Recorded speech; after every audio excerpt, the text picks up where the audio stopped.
नहमदुहु व नसल्ली अला रसूलिल करीम बिस्मिल्लाहिर रहमानिर रहीम रब्बि इश्रह ली सदरी व यस्सिर ली अमरी वहलुल उक़्दतम मिन लिसानी यफ़क़हू क़ौली सदक़ल्लाहुल अज़ीम।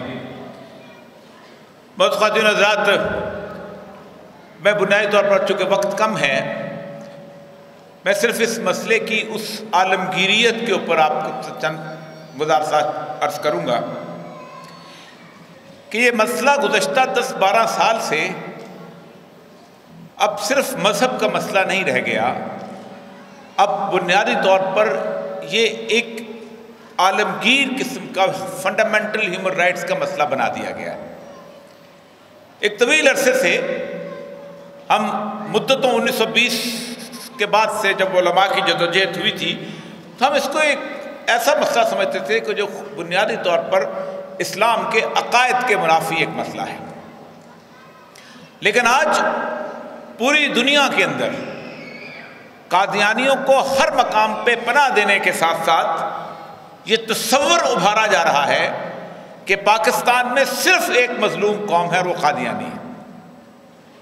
आज से तकरीबन 3 साल पहले बरतानिया की सुप्रीम कोर्ट में एक कादियानी ने जाके अपना अर्ज़दाश्त दी कि मुझे यहाँ पर रिजेक्ट कर दिया गया है असाइलम लेने के लिए, पनाह लेने के लिए, कि मुझे पनाह दें।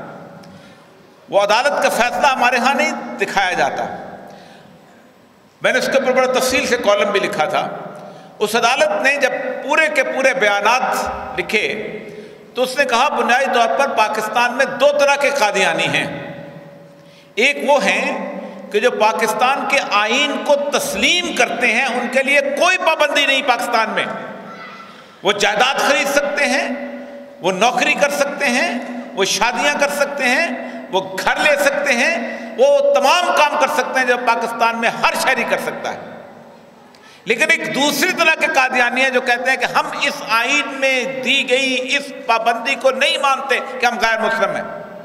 तो उसने एक कमाल बात की जो नेशन स्टेट्स के हिसाब से आजकल बड़ी पॉपुलर बात है कि ये बुनियादी तौर पर मजहबी मसला नहीं, ये तो आईन के मुनकर हैं, ये बगावत के मुजरिम लोग हैं, इसलिए हम किसी बागी को यहाँ पनाह नहीं देंगे। ये बात ऐसी है कि जो हमारे यहाँ ना तो आईन में के रखवाले उसकी बात करते हैं ना कोई और चीज़। दूसरी अहम बात जो मैं आपके सामने रखना चाहता हूँ, 35,000 कादियानी हैं इस वक्त जर्मनी के अंदर। मैं चूँकि इसलिए बता रहा हूँ कि गुज़श्ता 2-3 महीने से एक बहुत बड़े मसले को फेस कर रहा हूँ। मैं अमेरिका जा रहा था, इकनाक ने मुझे बुलाया था, वहाँ की कादियानी तंजीम ने बाकायदा मूवमेंट चलाई और मुझे वहाँ से डिपोर्ट कर दिया गया कि मैं वहाँ नहीं जा सकता क्योंकि आप एंटी अहमदी हैं। मेरी बीवी अपने भांजे की शादी में जा रही थी, उसको डिपोर्ट कर दिया गया। मैं 4 हफ्ते पहले नॉर्वे जा रहा था, 27 तारीख को। तमाम सेकुलर इत्तेहाद जो था उनका उन्होंने खड़े हुए, उनमें एक खातून है एरिक सोना, वो औरत है जिसने किताब लिखी हुई है इस्लाम 11वां ताउन, उसको उनने मिल के कादियानियों के साथ मूवमेंट चलाई। ये 35,000 कादियानी हैं और इस 35,000 कादियानी बने कैसे हैं उसके ऊपर स्पीगल एक बहुत बड़ा वहाँ का जर्नलिस्ट है, उसने एक इन्वेस्टिगेशन की और उसने कहा ये बुनियादी तौर पर दुनिया के सबसे बड़े ह्यूमन ट्रैफिकर हैं, ये इंसानों की स्मगलिंग करने वाले लोग हैं। यहाँ से लोग जाते हैं, इनकी वो लेते हैं, सर्टिफिकेट लेते हैं कि ये रब्बे में रहने वाला था, इस पर बड़ा जुल्म हो रहा था, इस पर बड़ा तशद्दुद हो रहा था, फिर वो उसको एक निगरानी में रखते हैं। ये कितना अरसा हमारी जमात में आता है, कितना चंदा देता है, 10 साल 15 साल तक उसको आजमाते हैं और अगर वो शख्स किसी तौर पर भी कादियानियत से इनकार कर देता है या उनसे अलग होने की कोशिश करता है तो उसको एक सर्टिफिकेट दिया जाता है कि इस शख्स का कादियानियत से कोई ताल्लुक नहीं, इसको कान से पकड़ के जर्मनी से बाहर निकाल देते हैं। इनमें और उन ह्यूमन ट्रैफिकर्स में क्या फर्क है पाकिस्तान में? इनमें और उन लोगों में क्या फर्क है जो लोगों से 5-5 हज़ार और 6-6 हज़ार डॉलर लेकर, उसमें लिखा है कि $7,000 एक फी लेता है एक कादियानी मुबल्लग जो यहाँ से इंसानों को लेकर जाता है और वहाँ जाके उनको मसाइलम दिलवाता है। इनमें और उन लोगों में क्या फर्क है? क्या पाकिस्तान में इस इशू के ऊपर किसी कादियानी पर गुफ्तगू की गई? नहीं।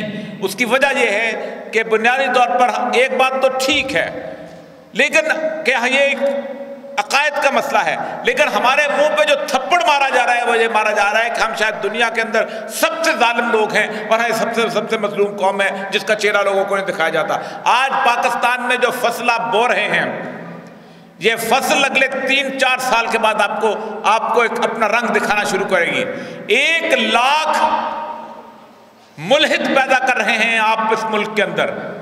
ہر سال او لیول اور اے لیول کے لڑکے جو آپ سے نکل رہے ہیں، میں ان یونیورسٹیوں میں، ان کالجوں میں جانے کا اتفاق ہو رہا ہے۔ ہم جس نظام تعلیم کا رونا رو رہے ہیں اور روتے رہے ہیں، 1 لاکھ ملحد پیدا ہو رہا ہے، اور وہ پہلا سوال یہ کرتا ہے کہ آپ قادیانیوں کے ساتھ آپ کیا کرتے ہیں؟ انڈیا جیسا ملک میں کوئی او لیول اور اے لیول کا ایگزام وہاں نہیں دے سکتا۔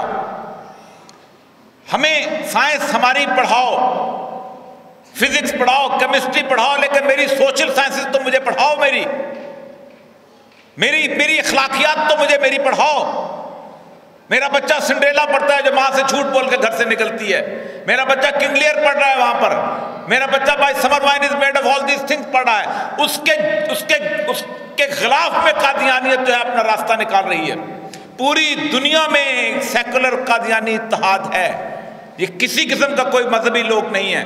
اور ایک صرف آخری بات عرض کر کے اجازت چاہوں گا کہ بنیادی طور پر ایک بات کو واضح کرنا چاہیے کہ یہ اقلیت نہیں ہے، یہ کاؤنٹر فیٹ ہیں، یہ جال ساز ہیں۔ جال ساز کا کوئی مقام نہیں ہوتا، یہ گھڑی ہوتی ہے، اس گھڑی اگر ریڈو کی گھڑی ہے اور اگر آدمی 2 نمبر گھڑی بناتا ہے تو اس کو اجازت نہیں ہوتی بنانے کی۔